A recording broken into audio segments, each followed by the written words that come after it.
Hey everyone, welcome back. This is VoiceOver Amanda, and today I'm with my husband, and we are visiting a secret little spot called the Pigeon Creek Trail. It's a public access trail here next to the Port of Everett, and it is secret. So, like, a lot of people don't know that this spot is actually here. I know it looks a little sketchy with the barbed wire, but that is kind of the control aspect that's required by the Port of Everett. So it is super cute though at the end after you get through all of this. And hubby and I just wanted to come out and visit this trail, check out the beach during the last week of summer. And I also needed a little bit of a break as I was feeling a little stressy because I have a current problem. So, as you guys know, I just did a 10K challenge and finished it, was really successful, but I've been in a little bit of a slump since then. Literally an everything slump. Like, I'm talking no writing, no reading, no video creation for YouTube. I've went back to work and it's starting to pick up because of the holidays, and I just feel like I've lost enthusiasm for what I'm doing.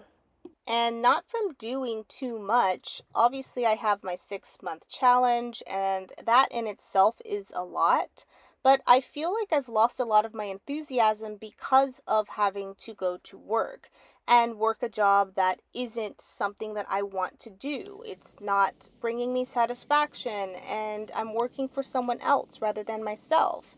But that's all a part of life, obviously, and as with everything in life, everything requires balance. And the balance that I have is within my control. I can control my schedule. I can control when I make time for the things that I love.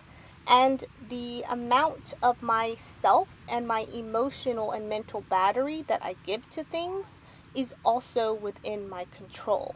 I don't want to come home exhausted from work and doom scroll on my phone for hours. So this week I'm trying new steps to improve my energy levels and to be able to give more of myself back into my writing.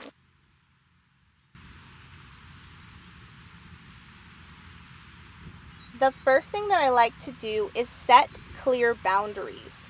So essentially, when you leave from work, you need to do something that helps to trick your brain into understanding that work is done. Like, we're done for the day.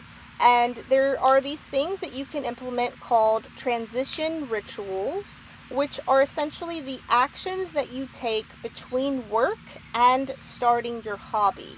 It could be anything at all relevant to yourself. For me, I like to either come home and have a hot cup of tea, I listen to a specific music playlist, I take a walk, or I change into pajamas. Basically, anything that helps put your brain into fun mode and shift out of work mode.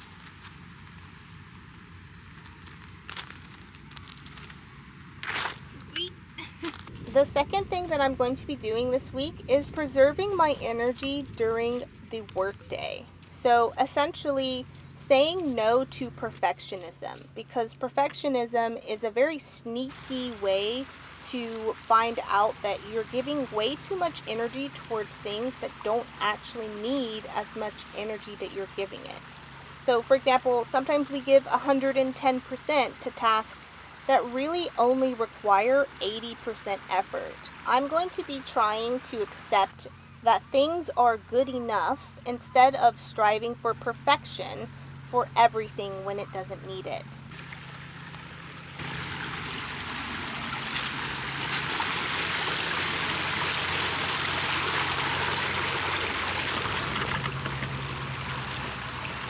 The third thing that I'm going to be doing this week is rebuilding my energy after work.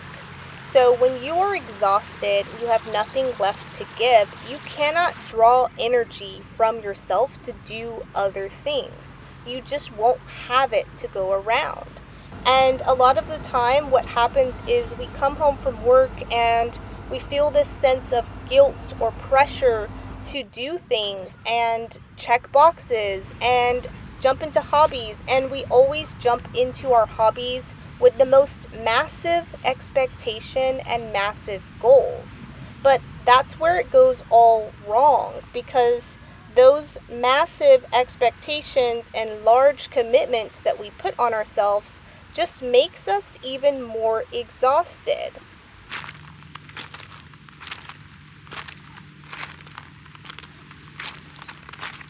So a way to ensure that you don't do that is by starting off with small hobbies.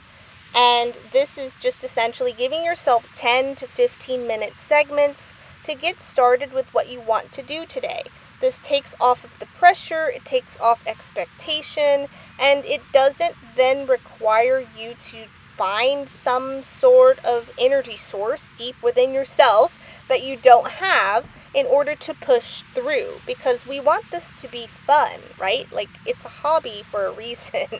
So start small commitments, small time frames, and do a little bit at a time. I'm also going to be pairing my hobby with a relaxing hobby or a relaxing item. So, for example, I'm going to be pairing my writing time with candles, or reading time with a bubble bath.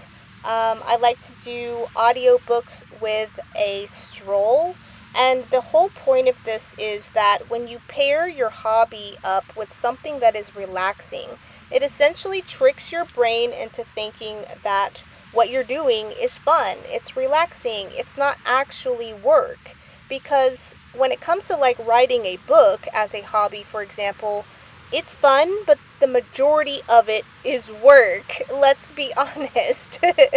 And in that case, sometimes it can feel like it takes more out of you than you have to give. But if you find the fun in what you're doing, you find a way to relax with what you're doing, you remove the expectation, you remove the pressure, and you will begin to find that energy will start to feel like it's coming back. You will start to feel motivated, and essentially you are beginning to, quote unquote, fill your cup again by doing something fun and for yourself, which is also equally work. The other thing that I'm going to be practicing with rebuilding energy after work is basically like a physical reset. So for me, this could be like light exercise. It could be anything that just gets me up and moving. I'm lucky in that my job is not stationary, but at the same time it is very physically taxing. So I do like to come home, take a walk, do a stretch. Sometimes I jump into the shower and I do a cold shower. And the point of having a physical reset with your body is that it helps to move the stress out of your body.